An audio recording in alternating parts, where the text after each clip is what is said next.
এই যে আমাদের ফ্যামিলি, আমাদের বাচ্চা কাচ্চা, আমাদের এত টাকা পয়সার হিসেব, মাস শেষে বাড়ি ভাড়া, গ্যাসের বিল, এইটা সেইটা, আপনি কি মনে করছেন যে আপনি চলে গেলে এগুলো থেমে থাকবে? কিছুই থেমে থাকবে না, সব চলবে আগের মতো, থাকবেন না আপনি।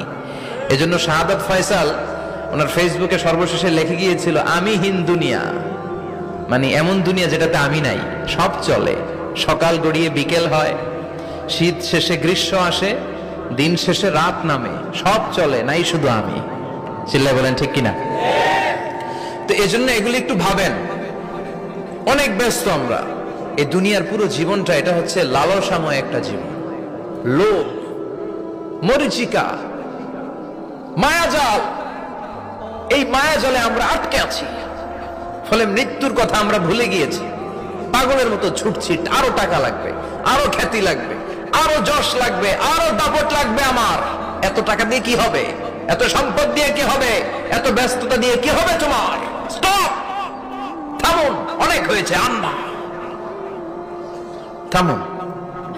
Take a rest, take a breath and think about death. Think that you have to go back to your Lord. একটু বসেন না, একটু ভাবেন যে আমাকে চলে যেতে হবে, চলে যেতে হবে। এই কোলাহল, এই ব্যস্ততা, এগুলো থাকবে, থাকবো না আমি। সাইয়েদনা ওমর ফারুক বলেছেন, মুতু ক্বাবলা আন তামুতু, মরার আগে একবার মরো। হাসিবু ক্বাবলা আন তুহাসাবু আলাইকুম, তোমার হিসাব নেওয়ার আগে তুমি একবার নিজের হিসাবটা করো না। কাগজ বের করে একটু লিখো না, কি কি ভালো কাজ করছিলা, যেগুলো দিয়ে নাজাতের ওসিলা হতে পারে, 1 2 3, আর কি কি আকাম কুকাম করছো দেখো না, লিখে দেখো তোমার অবস্থাটা কি। মরার আগে একবার মরো। মরার আগে খাটের মধ্যে শুয়ে শটান করে চোখ বন্ধ করে একবার মরার ভান করে দেখেন কেমন লাগে। চোখটা বন্ধ করেন আর ভাবেন আপনি নাই, কি কি হতে পারে ভাবেন। আপনার ছেলেমেয়েরা কান্না জুড়ে দিবে, আপনার প্রাণের স্ত্রী বিলাপ শুরু করে দিবে, বন্ধু বান্ধবের চিৎকার আর মাতম, স্থানীয় এলাকার মসজিদে ঘোষণা, অমুক এলাকার নিবাসী অমুক ভাই, অমুকের ছেলে অমুক দুনিয়ায় নাই। সব আত্মীয়রা চলে আসবে, ফেসবুকে স্ট্যাটাস দেয়া হবে, সবাই সবাইকে জানাবে বিকাল 4টায় অমুক হাই স্কুল ময়দানে আপনার জানাজা। ছুটে আসবে, সবাই ছুটে আসবে আপনাকে শেষ বিদায় দিতে, গুড বাই জানানোর জন্য, আল ওয়াদা, বিদায় জানাতে আসবে সবাই। 4 তাকবীর দিয়ে আপনার জানাজা হবে, অশ্রুসিক্ত জানাজায় আপনার বিদায় হবে। কাঠের খাটিয়ার মধ্যে করে কাঁধে তুলে আপনার কবরে নেওয়া হবে, আগে থেকে খুঁড়ে রাখা কবরটার মধ্যে আপনারে বিছিয়ে দেয়া হবে, বাঁশের কচি দিয়ে তার উপরে মাটির চাপা দিয়ে সব চলে যাবে। ভাবেন না একবার চোখ বন্ধ করে, this is the circle of life, this is the nature of life. এটা সবার হবে, আমার হবে, আপনার হবে। এত মায়া, এত ভালোবাসা কই যাবে? কেউ থাকবে না, সবাই আপনার অন্ধকার কবরে রেখে দিয়ে চলে আসবে। উপরে বাঁশের কঞ্চি, তার উপরে মাটির চাপা, অন্ধকার আর অন্ধকার। এই অন্ধকার যেন শেষ হতে চায় না, শুধুই অন্ধকার, ঠিক কিনা? এজন্য আমাদের চলে যেতে হবে। দাদা গেল, চাচা গেল, মামা গেল, আমাদেরকেও যেতে হবে, জোরে কোন ঠিক কিনা?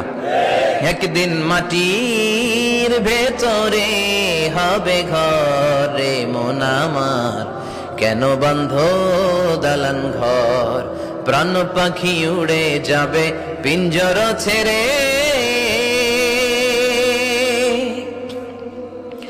ধরা ধামে সবই রবে, তুমি যাবে চলে, বন্ধু বান্ধব যত, মাতা পিতা যারা সুত, সবই হবে তোমার পরে, মন আমার কেন বন্ধ দালান ঘর, একদিন মাটির ভেতরে হবে ঘর রে মন আমার, কেন বন্ধ দালান ঘর, ঠিক কিনা?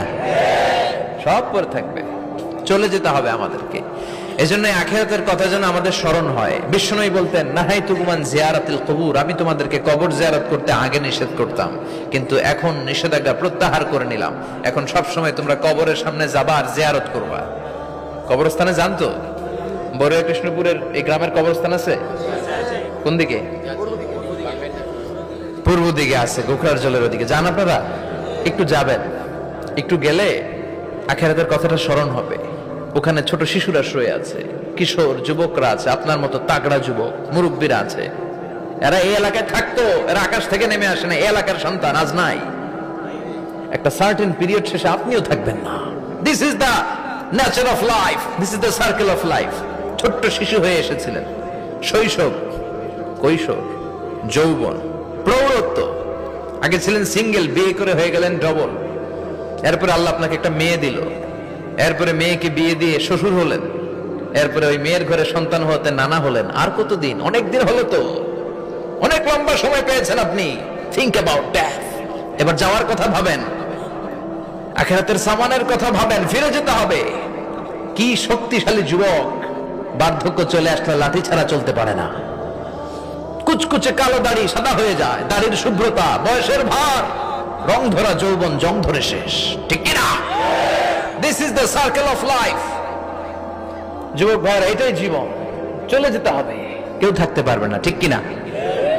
এটা রিমাইন্ডার আল্লাহ এই সূরার ভেতরে দিয়েছেন যে তোমাদেরকে ফিরে যেতে হবে, এই লোভ লালসা ছেড়ে দাও। রব্বুল আলামিন বলেন, আলহাকুমুত তাকাসুর হাত্তা যুরতুমুল মাকাবির। ও গোলাম, দুনিয়ার সম্পদ, লোভ লালসা তোদেরকে পাগল বানিয়ে দিয়েছে। এই লোভ পাগলামি কোনোদিন তোদের থামবে না যতদিন না তোরা কবরে ঢুকবি, ঠিক কিনা? কার কথা? আল্লাহ বললেন, দুনিয়ার সম্পদ আর লোভ আর মোহে তোমরা গাফেল হয়ে গিয়েছো। আখিরাতের কথা বেমালুম তোমরা ভুলে গিয়েছো। কিন্তু আখিরাতে তোমাদের যেতেই হবে, কবরের বাড়িতে তোমাদের ঢুকতেই হবে, ঠিক কিনা? যেতেই হবে, আমরা ভুলে যাই। আলহাকুমুত তাকাসুর, অতিরিক্ত পাওয়ার লোভ, বেশি বেশি খাওয়ার লোভ, বেশি বেশি জমানোর লোভ মানুষকে গাফেল বানিয়ে দিয়েছে। এটা মানুষের স্বভাব, আরো চাই, আরো চাই, এই স্বভাবটা আছে না নাই?